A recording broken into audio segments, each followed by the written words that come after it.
like it when people play devil's advocate. I feel like that's a phrase where if you use it, you gotta reword it so everybody's prepared for how dumb of an opinion you're about to share, you know? Hey guys, if I could just play P. Diddy's publicist for a quick second. If I could have a brief moment of your time to play Alec Baldwin's prop manager, I'd really appreciate that. Look, there's no need to get so defensive every single time I play Aaron Rodgers' ayahuasca dealer, okay? It's not like I'm playing Bill Cosby's mixologist, Dan Schneider's podiatrist. It gets better. And... or Ghislaine Maxwell's husband. I'm simply trying to play Kim Jong-un's Ministry of Defense. That's all I'm trying to do, okay? I get why the phrase devil's advocate exists, though, I do. Because we've been making horrible excuses for people for generations now. Like, I don't know if you guys have heard of this. Apparently, Albert Einstein frequently used to cheat on his wife with his first cousin. Oh, but he wrote the theory of relativity. He only wrote that to impress his relative, okay? A lot of devils out there to advocate for. My landlord keeps raising the rent. Recently I had to sign a brand new lease. It's long, it's expensive. There's an addendum in my lease that says that my contract cannot be modified orally, so can't even lower rent by sucking my landlord's cock. I mean...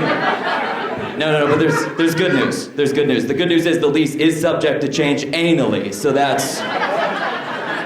Yes. In legal terms, that's what we call finding the loophole.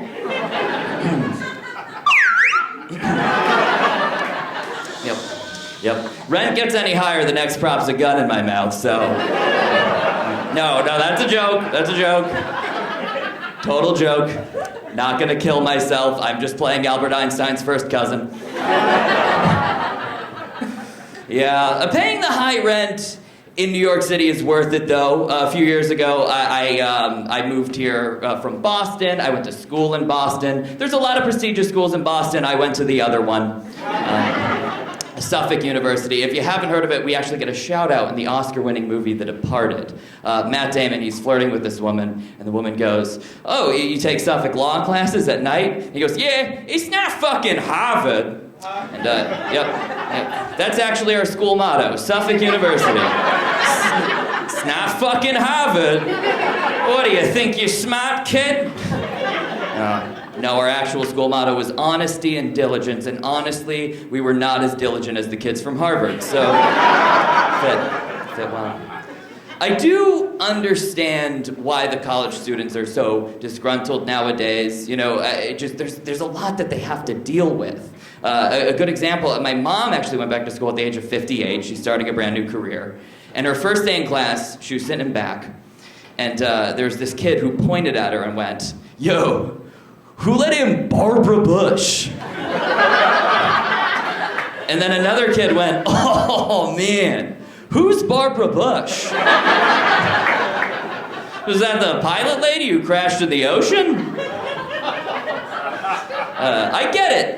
I do get it, though. You know, the young people, they can be very cruel. One time when I was in high school, I wore this red leather jacket to class, and by third period, there was a photo of me already circulating social media captioned, "This corny white boy think he Michael Jackson." So, I understand. I think it's on all of us in order to improve ourselves, you know?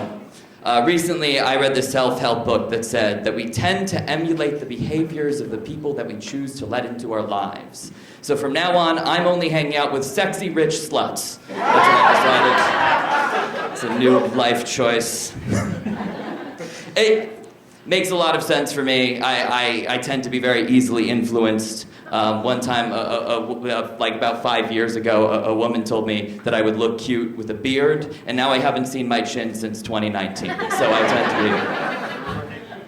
be... Yes. I've been working on being a little more sex positive, so I have been doing a lot of reading. I read this sex study recently that said, on average, it takes a man 5 to 7 minutes to achieve an orgasm, where it takes a woman closer to 12 to 14. But to be fair to the women in the study, most of them said they were very turned off by the guy who was standing in the corner holding a timer. So that's... Are you aroused? Yeah. And look, I get why a lot of you might think the guy holding the timer was a pervert, but if I could play Tiger Woods' mistress for a second. He was doing research. All right, thank you, everybody. You've been great.